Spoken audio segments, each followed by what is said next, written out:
For today's video, unang-una is kailangan meron tayong avatar or nakagawa na tayo ng animated avatar sa ating Facebook. So kapag meron na kayo guys avatar, ang gawin lang natin is i-open lang natin yung ating Facebook account or yung ating Facebook app. And then mula dito sa pinakang newsfeed or homepage ng ating Facebook, pumunta lang tayo sa pinakang profile ng ating Facebook account. So ayan guys, mula dito sa pinakang profile, para maging animated avatar yung ating profile picture, ang gagawin lang natin is i-tap natin dito yung edit profile. So ayan guys, kung makikita nyo naman na meron na akong nagawang avatar. So dati ko pa itong nagawa.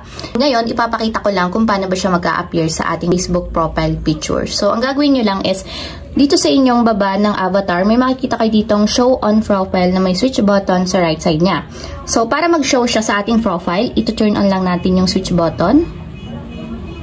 Katulad nito hanggang sa maging kulay blue siya. So ibig sabihin, kapag naka-turn on na siya, magde-display na siya sa ating profile picture sa pamamagitan ng pagsaswipe ng profile picture natin papunta sa left or right. So, pakita ko sa inyo guys, balik tayo sa Facebook profile ko. So, naka-activate na yung aking show on profile ng animated avatar. So, ang gagawin ko lang, i-swipe natin siya papunta sa left or right.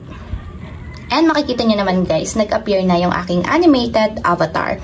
So, kada refresh nyo guys ng inyong Facebook, it's babalik sa dati yung inyong profile picture. So, kada swipe nyo siya, lalabas yung inyong animated avatar.